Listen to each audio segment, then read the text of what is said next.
Things certainly come full circle, and the word that I kept thinking of and telling my other half who attended with me tonight is how proud I am of him. I think it shows the people that did serve in Afghanistan, Iraq, wherever you may be, whatever war, whatever conflict, that what you do does matter. So don't ever think that your efforts or your sacrifices are for nothing, because they're not. And he's a shining example of that. As a veteran, I feel Hamody's speech was incredible. This is the second time I've got to meet him and hear him. He went a little bit more in depth tonight. And yeah, I think it was absolutely incredible. It validates, I think, just everyone being there, but the efforts that were put on by those who didn't return and those who did. And I think he brings that home in his speech. Every time I see anyone stand up and talk about freedom for the United States and for our military guys, it just gives me a bigger sense of patriotism every time I hear it. Well, his speech, I mean, it was very timely because with everything that's gone on and with 9/11 and leading up to the events of the past few weeks, his words were, they struck a chord with everyone in here. So it was amazing timing. I tell you, I really enjoyed the speech because I served in Iraq twice, and sometimes you wonder, were you really making a difference? And you listen to Hamody's speech and the sacrifices he made and the commitments that he was willing to sacrifice and put his life on the line. And it really just reemphasized the importance of what I did and what we did in Iraq, regardless of the outcome of what it is right now in 2021. Thank you. Thank you. And before I start, ladies and gentlemen, I wanted to thank everybody here, especially the donors, you, sir, everybody else that I haven't met that have been keeping this organization going, including my American mom now, who just adopted me recently, Donna Creston. And Dr. Charlene and her husband in the back, who are literally the heart of the engine of this operation. I can't thank you enough for what you're doing. And truly, we might be your heroes, but the truth is, you are our heroes, because the real fight is not back there, the real fight is here. And the people that are putting the effort to help the vets, to get them back to normal, it's the people that are really putting the fight together. And before I start, has anybody here been to a concentration camp?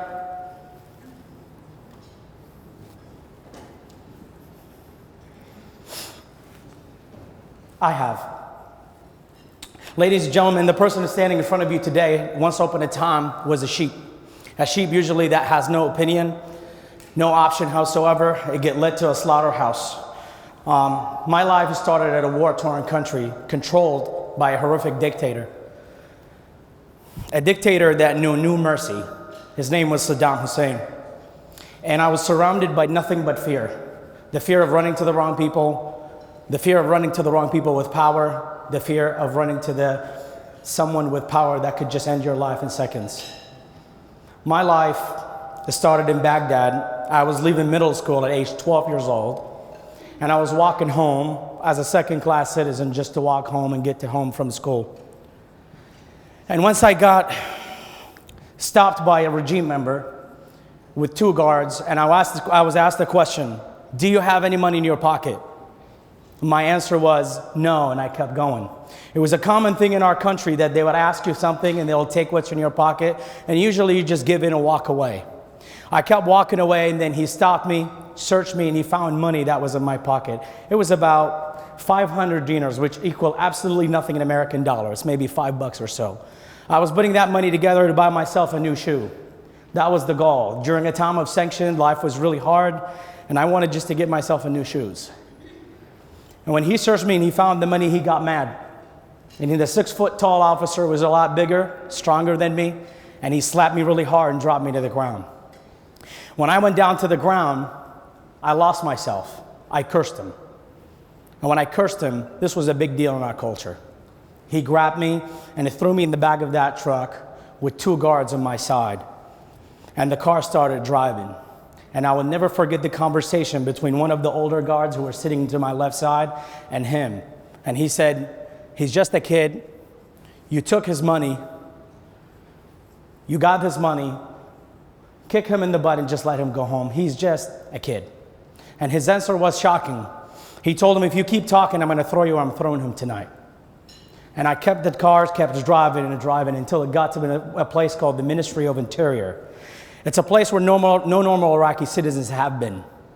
After 45 minutes, I was driven into a compound behind the Ministry of Interior. And I was taken to a place that looked like a compound and a slide gate that opened. And when that slide gate opened, I went inside and I was sitting in the car. While I was sitting in the car, they went into a room and a report was written. And then I got called and I got pulled out of that car. Does anybody have a pen here? Is there a pen in there in the middle? I think there's one in there. A pen in there, in that one of these. Yep. See, I pay attention to details in there. A pen, ladies and gentlemen, that will change the course of my life. I was pulled out of that car, and I was taken into that room, and I was given a pen, and they said sign. And I signed in a very long page paper that was written by the same officer. And I signed on a paper stated that I was an anti-revolutionary fighter, anti-government, tried to assassinate a regime member while on duty. And I signed on that paper, and I was immediately taken down the hallway to a place that looked like an animal cage, and there was a warehouse that was sitting behind it. I went inside of that prison. There was about 500 people in one place. And I went inside. Within half an hour, I sat on the ground. Within half an hour, my name was called. And I got excited. I felt maybe they would let me go home. Maybe they would just wanted to scare me. And as I walked towards that door, it was about 10 feet walking towards that door. One of the prisoners got up and put his hands on my shoulders and whispered to my ear. And he said, scream as hard as you can until they're bothered by your voice, or they won't let you go. And when I was taken out of that prison door, I was taken to the left side. I was taken to a room that's probably the size of a bathroom. It had no windows. It was painted all red, and it had chains coming from the ceiling that looked like a butcher store. This was a torture room. I was hanged upside down from my legs. I was hit to the head, and I signed on confessions I didn't have. Perhaps at that age, I didn't even know the name of the resistance in Iraq. I didn't know who they were. I just agreed to whatever they were telling me so I don't get hit. I was lucky that I kept some money in my socks that saved my life later. It was given to one of the guards at night through one of the prisoners to make a phone call to my family. The few weeks that I spent there changed my life. My family were able to put money together and somehow pay specific amount of money so they can get me out before my papers get submitted to the Supreme Ba'ath Party judge. So I don't get executed, I don't go to underground prison, and these reports will get smashed and go to the trash. When I left and that slide gate opened and I saw my dad, my whole life changed. I left and I went back home and I did not have any connections with any human being. I went from being an A student to absolutely a failure. I didn't have any interest in going to school because I showed up because I had to.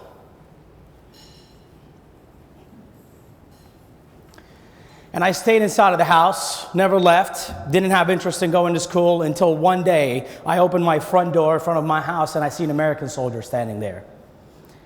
And I looked at that American soldier and I said, "Hi, sir, what is your name? Where are you from?" He said, "My name is Brad and I'm from Texas." And I shut that door back in his face and I ran back inside. And my family was extremely scared. Most of the Iraqi people were extremely scared. And my family yelled at me and says, "Don't talk to him. What if the Americans pull out like 1991 and Saddam comes back? What if they're not Americans? What if they're Iraqis pretending to be an Americans?" I said, "Well, this is probably the whitest Iraqi I've ever seen." The dude was white. So I asked to open the door and I said, "Brad, are you guys staying this time?" And he said, "Yes, we are." And I opened that rest of that door and I walked 3 feet towards Brad. And it was my first time in my life walking out of that door, not being afraid to run to the wrong person, not being afraid from those who oppressed us. And when I looked left and right on my side, I saw none of those that oppressed us. My whole life changed upside down. Within days, they let go of the old Iraqi military and they established what's called the new Iraqi military. And when I heard that on the radio, in a country like Iraq where the military was mandatory, not many people was running towards the recruiting center. I ran immediately in there. This was my chance to get out of the slavery that I was living in. I walked to the recruiting center, and there was an American soldier standing right in front of the recruiting center, and I showed my ID. I was 17 years old, excited, young, hungry, and ready to go. I showed my ID card, and he looked at it, and he said, "Young man, I'm sorry, I can't let you in." There was about 4 people on the line. He said, "You are 17 years old, and we're only taking 18 years old and older. Maybe you can come back next year." I was so disappointed and broken. I went back to my neighborhood. There was a guy that fakes IDs. And I went there and I had changed my ID card. And he told me, if I was you, I would wait another day until this American guy is gone and then I'll come back. I couldn't wait. I changed my shirt, I put a hat on, and I went back. And I showed up and I said, in a weather like Iraq, it's way too hot. I don't think this American guy can handle being a chef that long. And I showed back up. And I went back and it was the same exact American soldier standing there. He must be from Florida. And I showed up there and I showed him my ID and he looked at it. And as he was looking down in it, he raised his eyebrows and he said, I thought you were 17 years old this morning. I looked back at him and said, "We had a birthday, sir." He laughed and he said, "You know what, young man, go get me one of your parents to sign this damn application. I'll let you through." I ran home and I grabbed my mom, the only non-English speaker in the house, brought her in, signed the application, and I went through that door. Going through that door was going through my freedom. I was shipped to the northern side of the country to be trained by a company called MPRI, which is mostly Vietnam veterans, and then being sent to train by Marine Corps instructors, which actually one of them is here today. And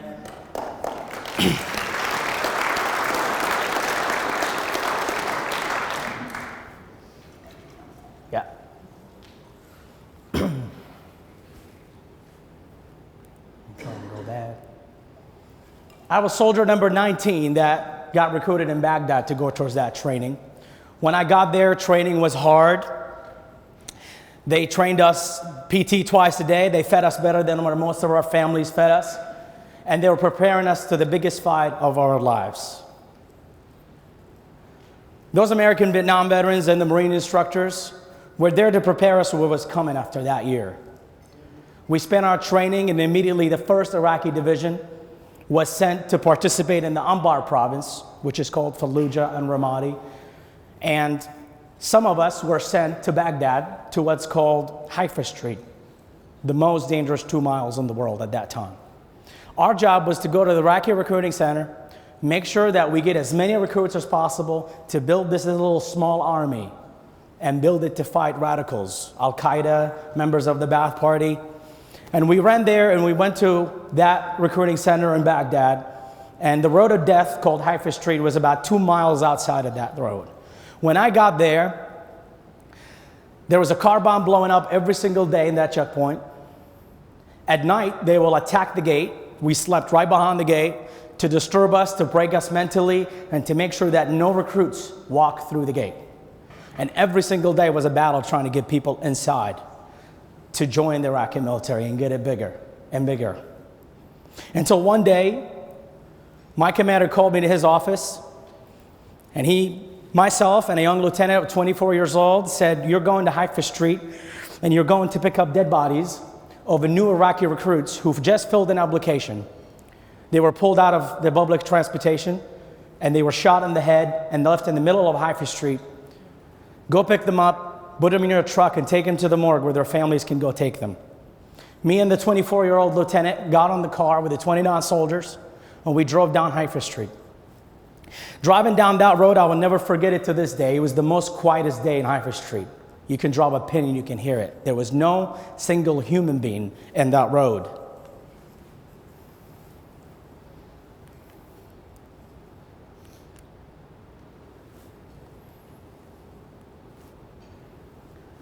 Going down that road was extremely terrifying. We drove down that road neighborhood, and we went down to the end. And we went down, and they had to place the bodies right on the Tigers River.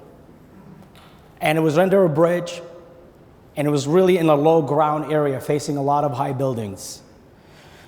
We broke into T teams, and our trucks couldn't go any further. We went down, and as we went down, before we checked the first body, an RPG flew into one of our vehicles. And the fight had begun. There was about 150 Al-Qaeda members were behind the walls. A skilled sniper was on the top. Haifa Street was known to be the most dangerous part of the country. The reason why most of these fighters were skilled, highly military trained, most of them were Special Guard, Republican Guard, who were back in the day during Saddam time. And they were led by a guy named Sayyid Hisham, who was known to be a former colonel who specialized in setting ambushes. And that day they were trying to set up an ambush to capture an Iraqi soldier in uniform so they can behead him on national TV, and they can scare the rest of the nation from moving forward towards that. When we started fighting, the first thing, or the most usual thing we will do, is we'll call for what's called a QRF, a quick reaction force. And when we called for a QRF, our Iraqi QRF have left. It was about 15 minutes from where we were. And within a couple minutes, I started hearing them screaming on the radio. The commander who was talking to me, the commander of the QRF, I will never forget his voice. As he talked to me in the radio, I heard them screaming, and his last call was, there's 16 of us that's been shot. And the person that I was talking to was shot 3 times in the back. And his last words to me, I am sorry you're on your own. I am turning around.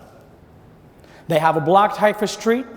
We were right inside of it, and the mission was to run us out of ammo and walk us one at a time and behead us on national TV. I was hidden behind a column, into the bridge column back then, and I lost contact with my lieutenant until there was a skilled sniper that they had in a very perfect position. And from 100 yards, this was a very difficult target. Until Lieutenant Colonel Tom McDonald of the 1st Cav U.S. Army have ordered a patrol, a Bradley patrol that was going by, that was nearby the area, and ordered them to go inside. And his exact word, go inside and get them out. This little platoon, American platoon, Bradley platoon, was led by a guy named Lieutenant Jeff Morris, who also wrote a book called Legion Rising, and Staff Sergeant Salazar, because their Sergeant First Class was in trouble at that time. And they both made the plan of breaking into 2 teams. They sent 2 Bradleys that moved into Haifa Street, pretended to be trying to get in, and there's other 2 Bradleys went to turn around and come from the back of us. By the time Lieutenant Morris and his men made it in there was about 9 of us left. And when I got out, I was shot to the right eye with a shrapnel. I had a shrapnel right behind my left knee. And I got up the hill, and I could only see with my left eye. And as I got up the hill, I was counting my men. There was 9 of them. And as I got up, I saw a body that was handcuffed to a traffic light. When I looked closer, it was the body of my lieutenant. He was captured alive and beheaded. And I noticed him from his uniform, but I learned also that I would never judge a man in that position. I went back to my unit, and it was the most devastating day in our life. And I will never forget the scene of soldiers in my unit dropping down their uniforms, their weapons, taking their clothes from their lockers and walking out of the gate. Half of my unit that day walked out. And I sat right in there, and I looked at everybody that was around me. And I looked, and I thought about it, that when I was fighting under that bridge, when I was right under that bridge, trying to get there, trying to get out, the only way to get out was to push towards them. And I realized between me and my freedom was about 100 yards. And that's how far they were. Lieutenant Morris and his men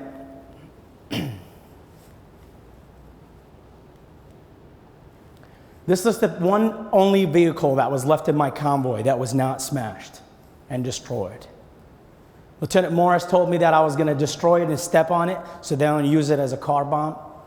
And I was evacuated immediately and taken back to my unit. When I saw everybody leaving out of that unit, I was broken. People gave up on their freedom. People felt we were going to fight the whole country. This war is not going anywhere, and that somehow we're all going to die. And I realized that day that if I needed to win this fight, it's not the fight, it's not about me anymore. It's about the next generation. It's about standing up to these guys. And the next day, I was called to the Iraqi Ministry of Defense.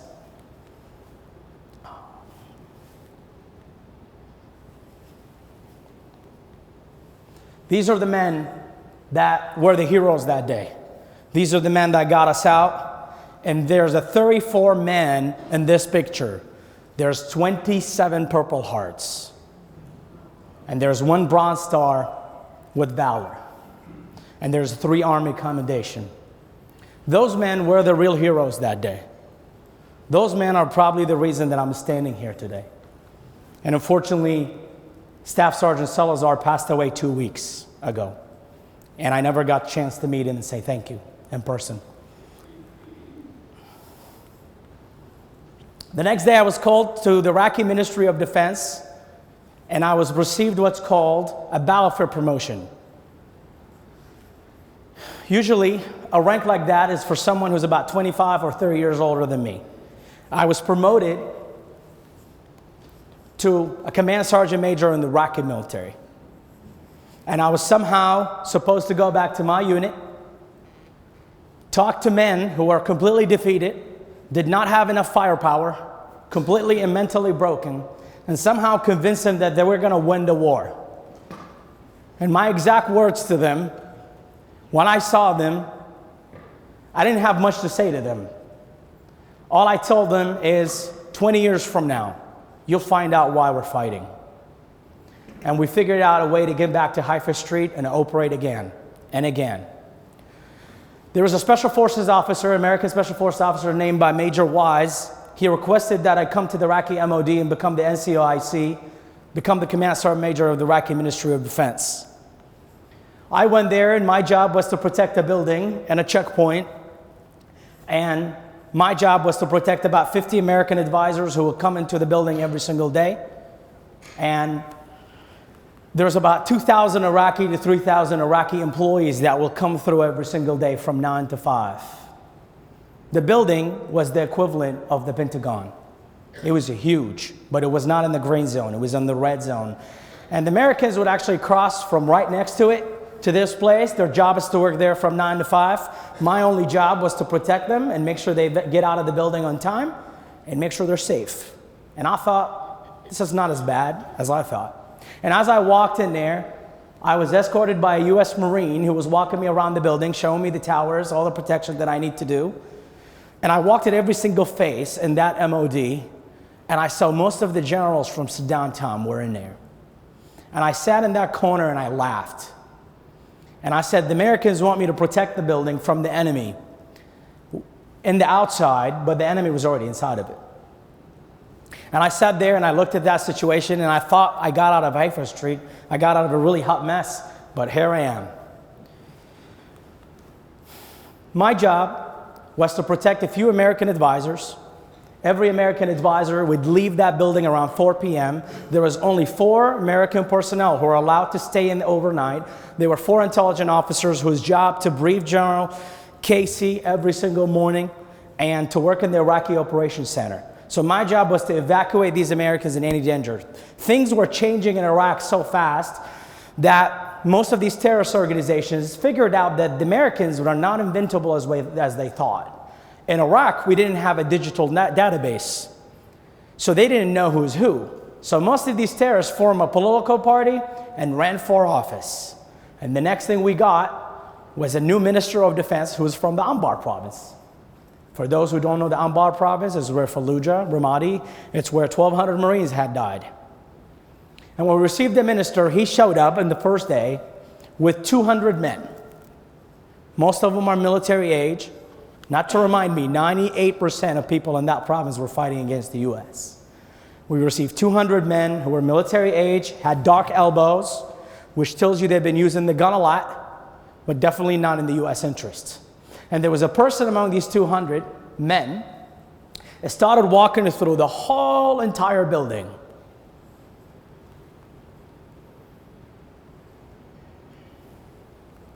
Started walking from one tower to another, one wall, and the building faced the Tigers River in the back. And he started walking around the building. So we kept an eye on him, and I notified the American intelligence officers who were inside of the operations center. We prepared for evacuation. We have prepared every single detail that we needed.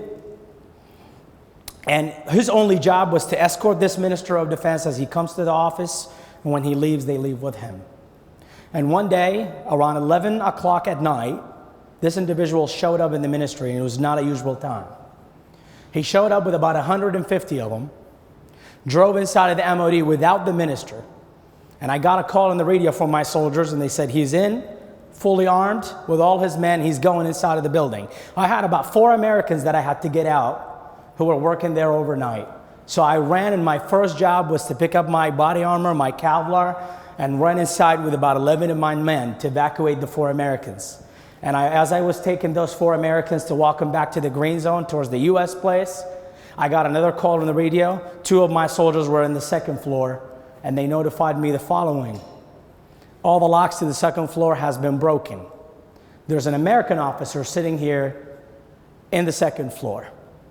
We immediately realized they were trying to kidnap a new advisor who's been in the country for a few days. He was not briefed correctly. He was sitting there after 4 p.m. and we didn't even realize he was sitting in there. They have noticed him and they figured that was the guy. It was the only building in the world where you can get hold of an American officer between the rank of a major to a 4-bar colonel who only has a 9mm in their legs. Al-Qaeda had a plan on sending somebody to snatch someone from the building. They have brought a truck that lifted T-walls. When we asked them about the truck back then, they said, this is for furniture purposes. We're moving furniture to the minister's office. And we know the minister's office was fully furnished.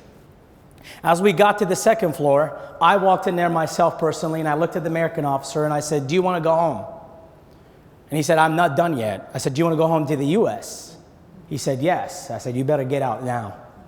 And we pulled it through that hallway, dark hallway, and as we were pulling literally back from that hallway, we can hear their footsteps on the stairs from the outside of the building. We pulled him out just seconds before they got up. Their first thing was to go look in the bathroom and see if he has moved anywhere.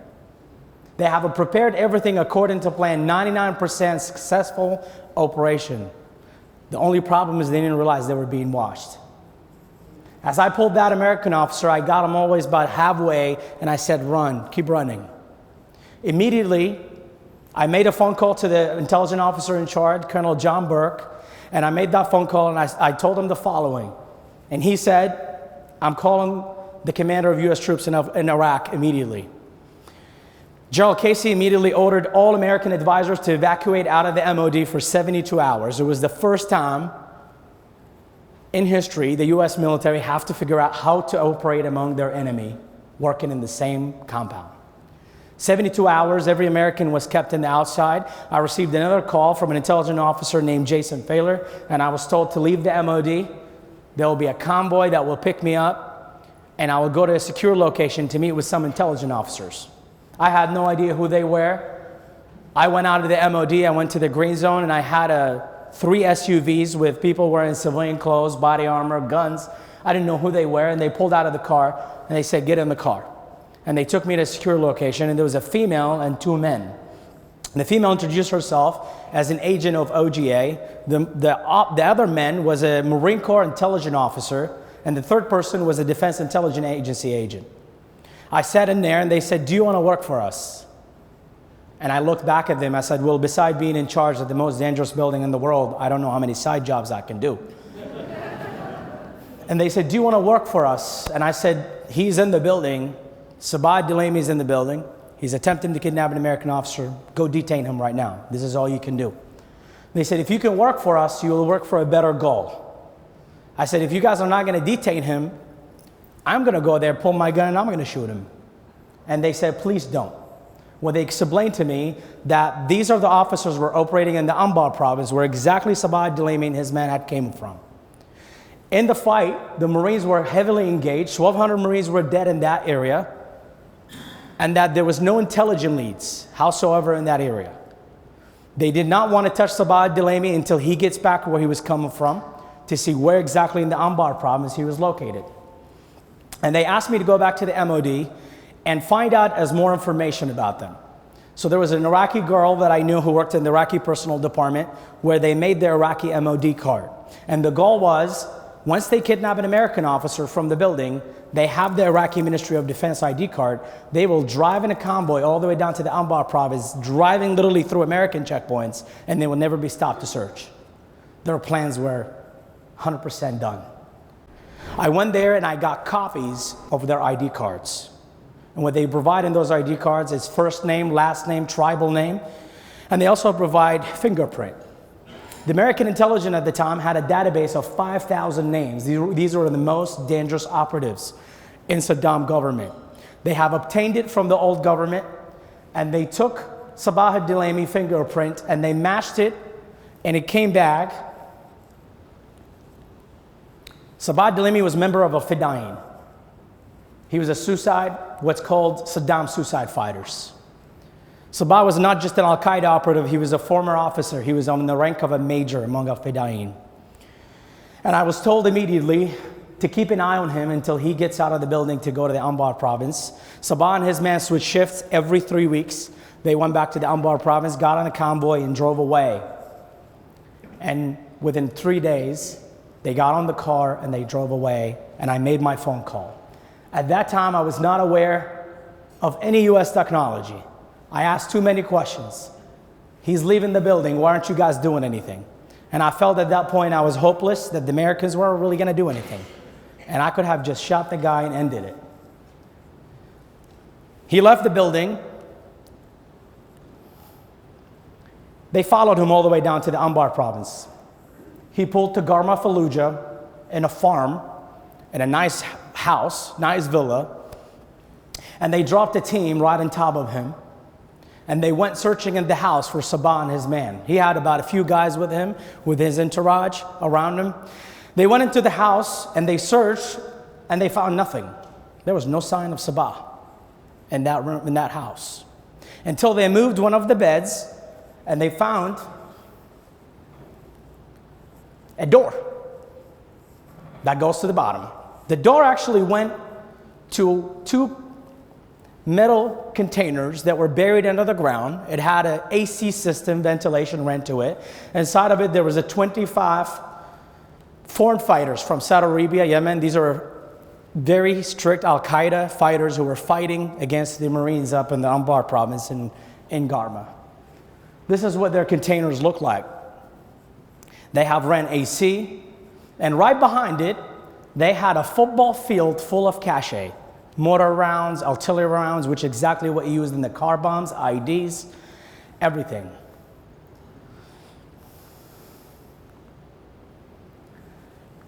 When the agent came back, I asked her a question, and I said, what happened to Sabah Delamy? And she said, he's gone. I said, what do you mean he's gone? She said, he's gone where he can't have a lawyer present. And the next day, I was ordered by the US intelligence to build a database of all Iraqis working in the Iraqi MOD and the Iraqi government. And my job was to build a database of every individual the United States would deal with, including the people that would deal with weapon deals, including the government. And there were so many terrorist organizations operating inside of that one building. There were the Islamic State, who's now ISIS. There were Al-Qaeda. There were the Iranian operatives. There were the Iranian intelligence. There were the Badr Corps, Naqshbandis, and probably terrorist organizations you never heard of.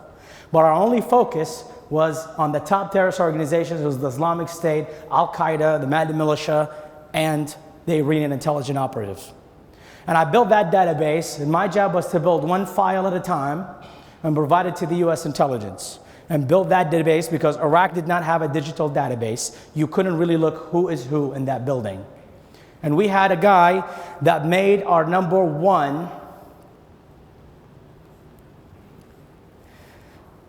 in the list. His name was Ziad Delamy. He was a full-bird colonel in the Iraqi military. He was also from the Anbar province. And the reason why he made our number one in the list in the MOD is because he lived in the most dangerous part of Baghdad in Adamiyah, but he was never assassinated. A good Iraqi officer will leave the building, will get assassinated no longer than minutes. This guy went every single day to the Al-Qaeda den and came to the work of the MOD, in and out, and he was never bothered. I had a few sources who were watching him. He worked at the Iraqi Operations Center, where most of American advisors are working. And I was told, go there and make sure that he's been watched from 9 to 5. And one day, one of my sources came to me and said, he's been disappearing for 15 minutes every 45 minutes. He's been going for smoke breaks. At the time, as the Command Sergeant Major of the Iraqi MOD, I made a rule, all Iraqis smokes outside of the building. Reason why? Because if it's up to them, the Iraqis will turn that building into a hookah bar. And we took all that footage, and I went through that footage myself, looking at the balcony, and I couldn't see Ziad Abdulami actually in the footage. So I went back to my source, and I asked him, where was he going? Where was he disappearing? And I found out that he was going to his locker room. So I notified the U.S. intelligence in charge, the U.S. intelligence agent, and I said, he's been going to his locker room, and I knew exactly what they were going to say next. And they say, well, as soon as you get out of 5:15, you're going to open that locker, and you're going to check it. Because that hallway where he worked, so many big heads came through that hallway. John Abazet, 4-star generals, General Petraeus, General Casey, foreign ministers of defense, Rumsfeld. We had a lot of people who was walking it through. Open the locker, check it, and make sure it's safe, and he has nothing. And I bought a lock because it was a common thing. We had one company in Baghdad that made the locks. They all were yellow, same size. It was a common thing. The key would not work. So we were planning on breaking the lock. And it was just a fast procedure for me that I'm just going to go inside, open it, check his uniform. It's where he kept his military uniform. He came in civilian clothes every single day. And I went and I broke the lock. My heart was going really hard. There was Iraqis who were on the duty in there. I didn't want to be seen in there, in a place where I shouldn't be.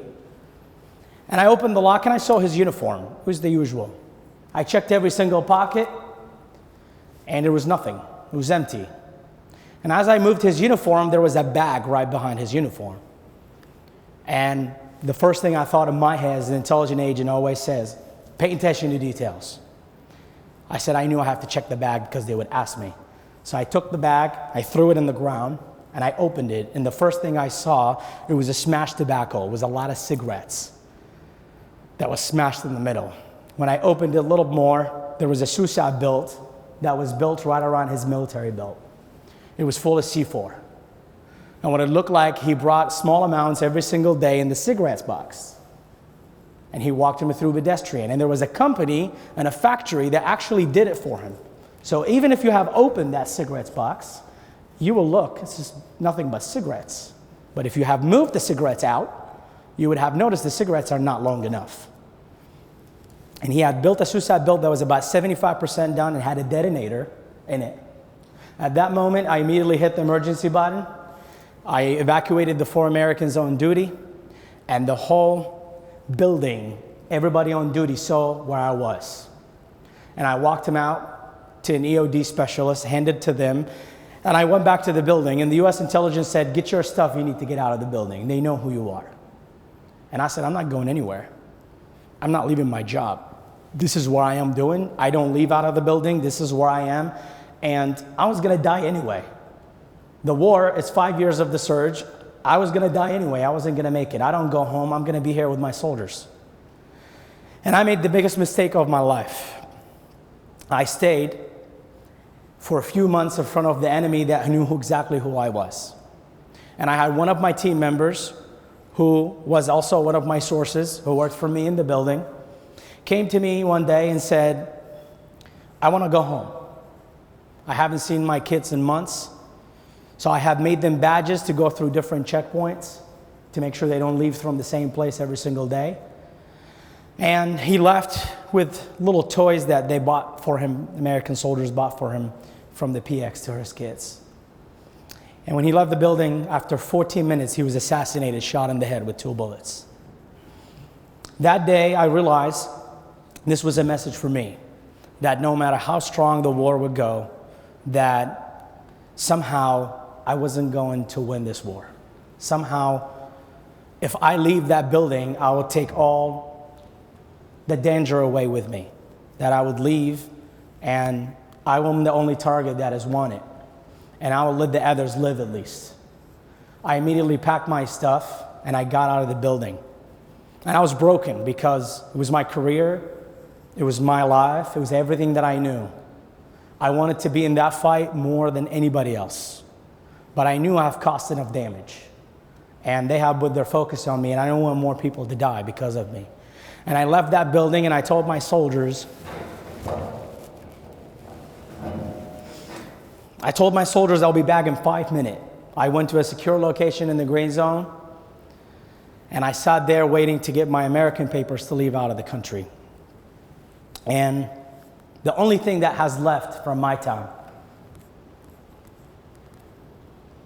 the only thing that I have left from my time is this little rank. This little rank that reminds me of my time, everything that I sacrificed, the life that I lost, and everything that I was doing back there. And before I get off this stage, I want to share something with you that's extremely important to me. I don't know, looking back at everything, I don't know if I have won the war or not. But after all these years, I realize that whether you served in Iraq and Afghanistan, whether you served in combat or you didn't, whether you were flipping burgers in the DFAC, whether you worked in the laundromat, whether you pulled a guard at a tower, or as a gunner that patrolled the enemy neighborhood, that the only thing that made Hamody Jassim win his battles, it's the same exact reason that kept the enemy of the United States on top of the mountain in Afghanistan, exhausted Al-Qaeda in Iraq, and limited the Iranian influence in the Middle East. That somehow this thing called the American soldier. The American soldier, in my opinion, is the true equalizer that kept the enemy of the United States on top of the mountain in Afghanistan, exhausted Al-Qaeda and the Islamic State in Iraq, and has limited the Iranian influence in the Middle East, whether we like it or not. And that somehow you, and the rest of you here that served had changed the world. And not only changed my life, but changed the world. And someone like myself, regardless of the disappointment, regardless of what we've been going through as a nation, regardless of how we get let down by politicians all the time, someone like myself will owe you nothing but 2 words. And those 2 words are, thank you.